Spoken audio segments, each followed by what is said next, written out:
कोइंपुरम गावात राहणारा मलईल विठ्ठल जयेश हा त्याची पत्नी रेश्मीसह राहत होता. जयेशला काही वर्षांपूर्वी लैंगिक गुन्ह्यापासून मुलांचे संरक्षण कायद्याअंतर्गत अटक करण्यात आली होती. त्याला तुरुंगात टाकण्यात आले होते. त्यातून तो सुटका करून घेतल्यानंतर त्याने रेश्मीशी लग्न केले. या जोडप्याला 2 मुले आहेत. जयेश हा अर्थमोर ऑपरेटर म्हणून काम करतो, तर रेश्मी एका कॅटरिंग फर्म मध्ये काम करते. जयेश एक बदमाशच आहे. त्याचे वर्तन बेपर्वा, गुन्हेगारी आणि बहुतेकदा घराबाहेर राहणाऱ्या जयेशमुळे रेश्मी कोणाचे बंधन नव्हते.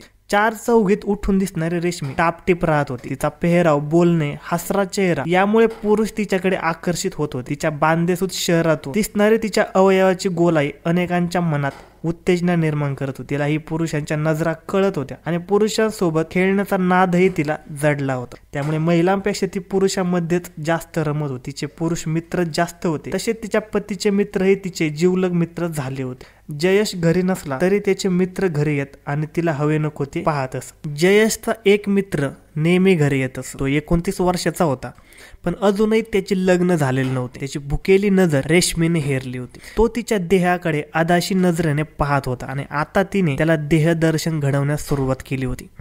तसे त्याने येणे जाणे वाढवले. एक दिवस धाडस करत त्याने तिला मिठीतच घेतले. तिनेही हसून त्याला प्रतिसाद दिला. त्याने तिच्या स्तनाच्या गोलाईवर हात फिरवत ओठाला ओठ लावले. तिचे चुंबन घेत तो तिच्या शरीराचे मर्दन करू लागला. तिच्याकडून मिळणाऱ्या प्रतिसादाने तो पिसाळला आणि तिच्यावर तुटून पडला. पाहता पाहता दोघे निर्वस्त्र होऊन एकमेकांना ओरबाडू लागले. हाताचे न राखता दोघांनी एकमेकांना भरभरून शरीर सुख दिले. तो इतका खुश झाला की तिच्या अधीनच झाला. आता ती बोलवेल तेव्हा तो येऊ लागला. तिच्याशी शरीर संबंध करू लागला. तो खूपच खुशीत होता, कारण त्याला रेश्मी सारखी तरुणी भोगायला मिळत होती. पण रेश्मीचे मन काही भरले नव्हते. तिच्या मनात वासनेची विकृती रुजली होती. एका पुरुषावर ती अवलंबून नव्हती. तिला नेहमीच नवे पुरुष लागत होते. यातच तिची ओळख अवघ्या 19 वर्षीय नवतरुणासोबत झाली. तो नुकताच वयात आला होता. त्याला श्रेयदेहाचे आकर्षण असणे स्वाभाविकच होते. तो मोठ्या आशाने तिच्या देहाकडे बघत होता. जेव्हा तिने त्याला मिठीत घेऊन चुंबन दिले, तिच्या मुलायम भरलेल्या देहाच्या स्पर्शाने त्याची जवानी उसळ्या मारू लागली. तो अदासारखा तिच्या देहावर तुटून पडला. जोरजोरात तिच्या स्तनाचे मर्दन चूसन करू लागला. ती बेभान झाली. या कवळ्या पोराने तिला चांगलेच चेतवले होते. तिने मग सगळा देह त्याच्यासाठी खुला करून दिला. तो तिच्या जवानीचा आनंद लुटू लागला. त्याच्या या नवा जोशाने तीही तृप्त होत होती. तिला त्याच्या कवळ्या देहाची आता चटकच लागली. दोघेही अविवाहित कवळे नवतरुण. तिच्याशिवाय त्या दोघांच्या आयुष्यात दुसरी बाई नव्हती. त्यामुळे संधी मिळेल तेव्हा ती तिच्यावर तुटून पडत होते. तिलाही त्यांची ते रानटी वागणे मनापासून आवडत होते. त्याच्या सुखाला चटावली होती.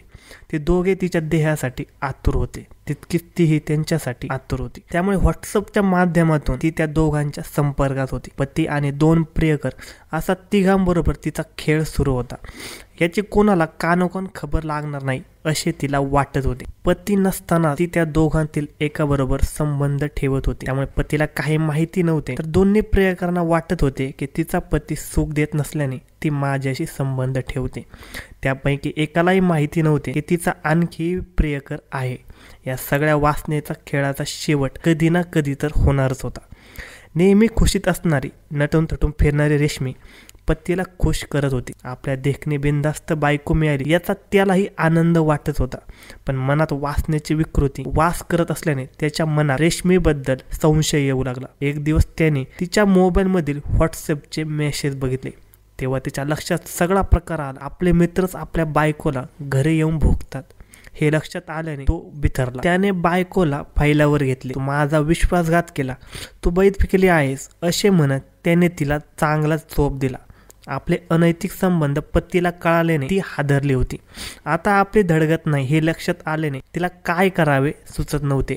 ती माफी मागू लागली. आपल्या संसाराकडे, मुलांकडे बघून मला एक वेळ माफ करा, माझ्या हातून पुन्हा चूक होणार नाही अशी ती गयावया करू लागली. तेव्हा तो डोळे वटरत तिला म्हणाला, मी तुला माफ करेन कारण तू माझी बायको आहेस, पण माझ्या बायकोशी ज्यांनी संबंध केले त्यांना मात्र मी सोडणार नाही. त्यांना अद्दल घडवणारच. त्यासाठी तू मला साथ दिली पाहिजे. आता तिचा नाईलाज होता. ती तयार झाली, पण तिला माहीतच नव्हते की पुढे किती भयानक खेळ सुरू होणार आहे. जयेशच्या सांगण्यावरून रेश्मीने दिनांक 1 सप्टेंबरला 19 वर्षीय प्रियकराला कॉल केला आणि त्याला भेटायला बोलवले. त्याला आणण्यासाठी स्वतः जयेशने दुचाकी घेऊन गेला आणि त्याला घरी घेऊन आला. जयेश आपल्याला घेण्यासाठी आला याची त्या तरुणाला आश्चर्य वाटले.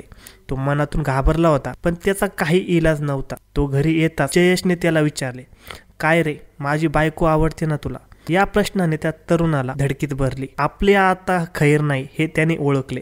जयेश आक्रमक झाला होता. त्याने त्या तरुणाचे कपडे उतरवले. लक्ष्मीलाही कपडे उतरायला लावले. तो त्या तरुणाला म्हणाला, चल आता माझ्या समोर माझ्या बायकोशी शरीर संबंध कर. तो 19 वर्षाचा तरुण हादरून गेला. त्याला काहीच कळेना. तो गयावया करू लागला. पण जयेश आता थांबणार नव्हता. जयेशने मोबाईल मधील कॅमेरा सुरू केला आणि म्हणाला, अरे रडतोस कशाला? घे ना जवळ तिला, बघ ना कशी पडली आहे बेडवर, जा सुरू कर. जयेशचे हे बोलणे त्याच्या चेहऱ्यावर विकृत भाव पाहून तो तरुण माफी मागत होता. त्याने शरीर संबंधास नकार दिला. तेव्हा चिडलेल्या जयेशने त्याला पकडले तर रेश्मीने त्याचे हात कापड्याने बांधले. त्या दोघांनी मिळून त्या तरुणाचे हात बांधून छताला लटकवले. मग त्या क्रूर पती पत्नीने अत्यंत निर्दयपणे त्या तरुणाची नखे उपसून काढण्यास सुरुवात केली. तो वेदनेने तळमळत होता, पण त्याच्या तोंडात बोळा घातल्याने त्याच्या तोंडातून आवाज बाहेर पडत नव्हता. ते दोघांनी त्याचा अमानुष छळ केला. त्याला बेदम मारहाण केली. तसे त्याच्याकडून असलेले 20,000 रुपये काढून घेतले. तो तिथेच तडफडत पडला होता. काही वेळाने जयेशने त्या तरुणाची सुटका केली. त्याला 1,000 रुपये दिले आणि सांगितले की आता जे काय घडले ते कोणाला सांगितलेस तर तुला ठार मारून टाकू. येथून पुढे माझ्या बायकोकडे बघायचे नाही, अन्यथा तुला हाल हाल करून ठार मारू असे धमकावले. त्याला रिक्षा स्टँडवर सोडले आणि चुपचाप घरी जाण्यास सांगितले. त्यानंतर आता दुसऱ्या प्रियकराचा नंबर आला. दिनांक 5 सप्टेंबरला ओणमच्या बहाण्याने रेश्मीने 29 वर्षीय प्रियकराला घरी बोलावले. सणाचा दिवस तिच्या मिठीत साजरा करण्यास मिळणार या खुशीत तो तरुण आला. त्याला माहीतच नव्हते की बंद घरात त्याचे काय होणार आहे. तो तरुण घरी आला तेव्हा जयेशला पाहून तो थबकला. तिने आपल्याला बोलवले, पण तिचा नवरा तर घरातच आहे, मग कसे काय बोलवले असावे असा विचार त्याच्या मनात घोळत होता. इतक्यात जयेशने त्याच्या डोळ्यावर मिरचीचा स्प्रे मारला. त्याच्या डोळ्याची आगाग होऊ लागली. तो डोळे चोळत आजूबाजूचा अंदाज घेऊ लागला. इतक्यात जयेशने त्याच्यावर हल्ला केला. त्याला बेदम मारहाण करत त्याचे हात बांधले. त्याला हात बांधून छताला लटकवले. आता जयेशने रेश्मीला सांगितले की याचे कपडे काढ. तिने त्याला विवस्त्र केले.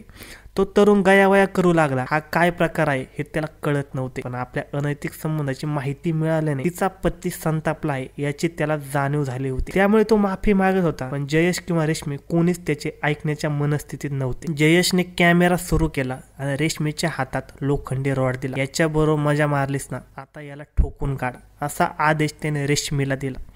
तशी रेश्मी लोखंडी रॉडने त्या तरुणाला फटके मारू लागले. त्या फटक्याने तो तरुण घायाळ झाला होता. मला सोडा, मला सोडा अशा विनवण्या तो करत होता, पण त्याचे ऐकणारे कोणीही नव्हते. नंतर रेश्मीने आता जाऊन स्टेपलर आणले. त्या तरुणाची पॅन्ट काढलेली होती. तिने हातात ते स्टेपलरने त्याच्या गुप्तांगाला पिना मारण्यास सुरुवात केली. तो जीवाच्या आकंताने ओरडत होता, तर जयेश आणि रेश्मी हसत होते. जयेशने स्टेपलर घेतले आणि तोही त्या तरुणाने गुप्तांग पकडून पिना मारू लागला. त्या तरुणाने तडफडणे त्या दोघांचा आसुरी आनंद देत होते. नंतर त्याच्या तोंडातून आवाज येणेच थांबले. तेव्हा त्या दोघांनी त्याची सुटका केली. त्यालाही जयेशने हाल हाल करून ठार मारण्याची धमकी दिली. गंभीर जखमी अवस्थेत असलेल्या त्या तरुणाला धड उभेही राहता येत नव्हते. मग रेश्मी आणि जयेश या दोघांनी त्याला स्कूटरवर घेतले आणि पुथुनमधली निर्जन स्थळी त्याला सोडले. त्याची ही अवस्था पाहून काही लोकांनी त्याला दवाखान्यात नेले, पण त्याच्या गुप्तांगाला स्टेपलर केले असल्याने डॉक्टरांनी तातडीने पोलिसांना माहिती दिली.